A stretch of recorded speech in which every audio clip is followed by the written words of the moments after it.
নিত্য নতুন ভিডিও সবার আগে পাওয়ার জন্য চ্যানেলটিকে সাবস্ক্রাইব করুন ও পাশে থাকা বেল আইকনটিকে বাজিয়ে দিন। निर्मला ट्रेन के अंदर भीख मांग रही है।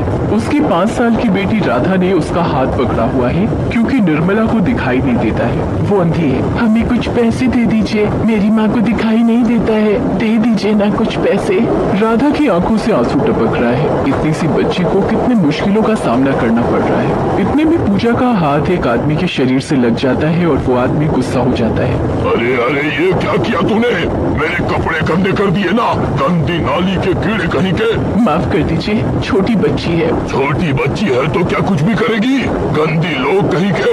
उतर उतर अभी ट्रेन से, फालतू में ट्रेन गंदा हो रहा है।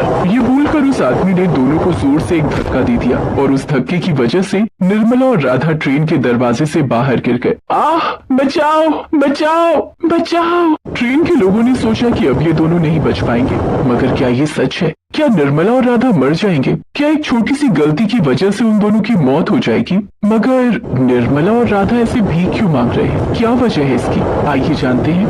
इस कहानी की शुरुआत कुछ साल पहले होती है। निर्मला एक गरीब घर की लड़की है। उसके पिता मदन लाल खेतों में काम करते हैं। निर्मला की माँ बहुत दिनों पहले गुजर चुकी है।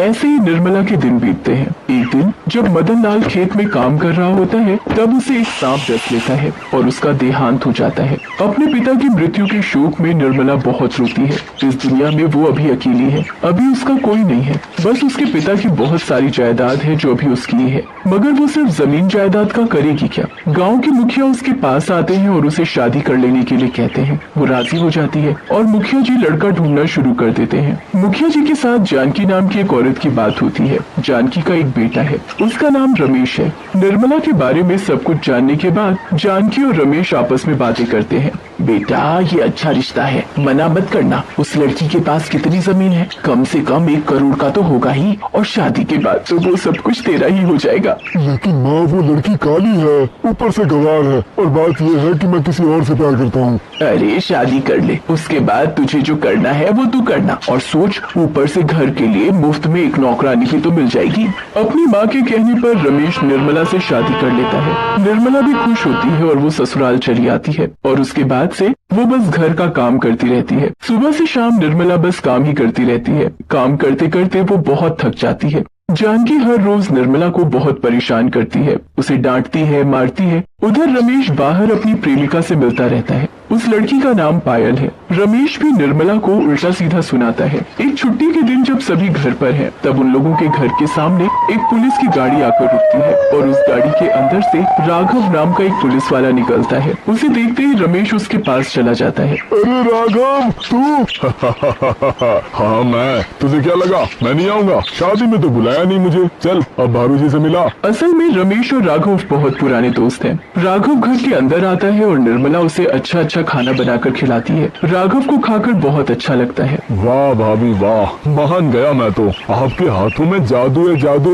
खाना खाकर राघव चला जाता है। उसके कुछ ही दिन बाद एक दिन अचानक से निर्मला का सर चकरा जाता है और उसे पता चलता है कि वो माँ बनने वाली है। वो खुशी से रो पड़ती है, लेकिन उसके तुरंत बाद उसकी आंखों में कुछ जलन सी होने लगती है। आह, मेरी आंखें, बहुत जल रहा है, मुझे कुछ दिखाई नहीं दे रहा है। निर्मला को कुछ दिखाई नहीं देता है और धीरे धीरे वो अंधी हो जाती है। उसकी आंखों के सामने अंधेरा छा जाता है। वो कुछ काम नहीं कर पाती, कहीं अकेली जा भी नहीं सकती, और इसी वजह से रमेश और जानकी चिंता में पड़ जाते हैं। अब क्या होगा माँ? ये तो अंधी हो गई। वही तो सोचा था, मुफ्त में एक नौकरानी मिलेगी, ये तो उल्टा हो गया। अब क्या करेंगे हम? जानकी रमेश को एक आइडिया देती है। रमेश को ये आइडिया पसंद आता है।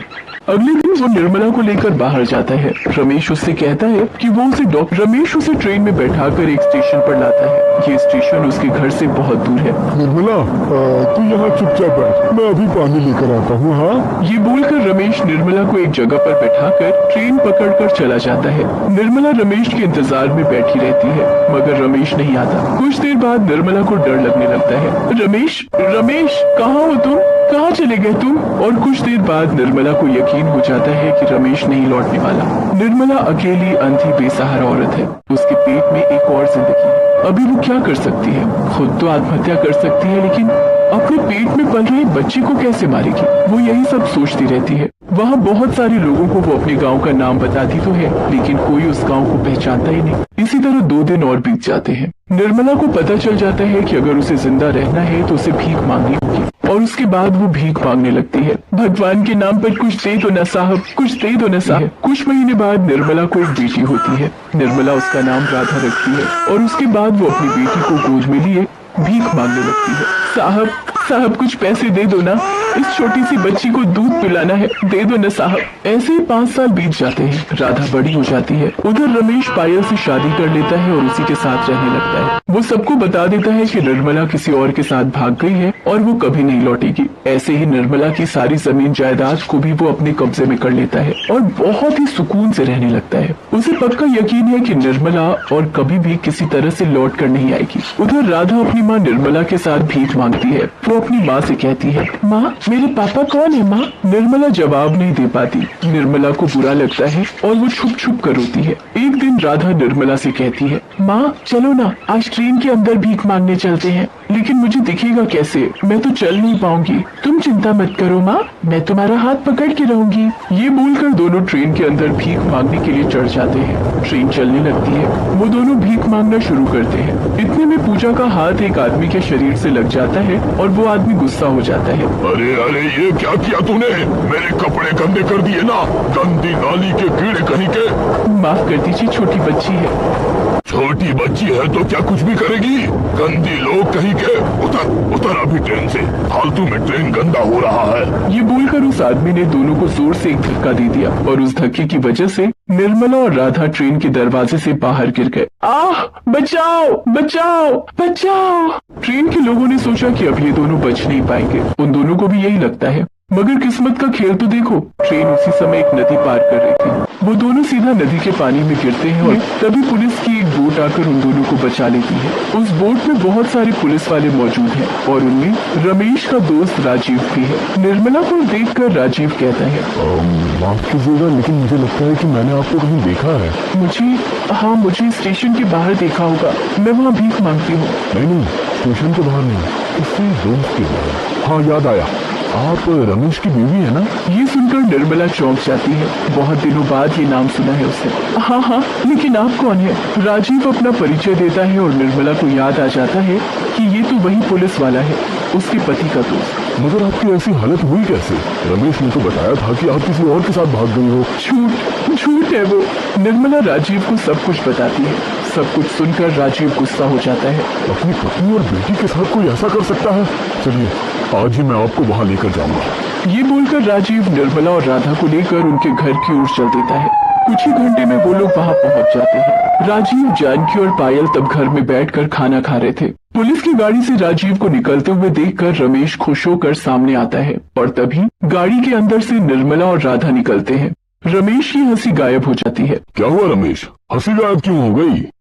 झूठ मत बोल रमेश, मुझे सब कुछ पता चल गया है। एक लाचार अंधी औरत को स्टेशन में छोड़कर तुम लोग यहाँ मौज कर रहे हो। आप मेरे पापा हो, आप गंदे पापा हो। राजीव जी, मुझे इनके साथ नहीं रहना, गिरफ्तार कर लीजिए इन्हें। वो तीनों निर्मला के सामने जान की भीख मांगते हैं, लेकिन निर्मला माफ नहीं करती। उन लोगों को जेल में बंद किया जाता है और तीनों को आजीवन कारावास की सजा मिलती है। इधर निर्मला अपनी बेटी के साथ रहने लगती है। कुछ जमीन बेचकर उसकी आंखों का ऑपरेशन किया जाता है और उसे फिर से दिखाई देने लगता है। उसको इंसाफ भी मिल जाता है और उसके बाद वो अपनी बेटी के साथ खुशी खुशी रहने लगती है।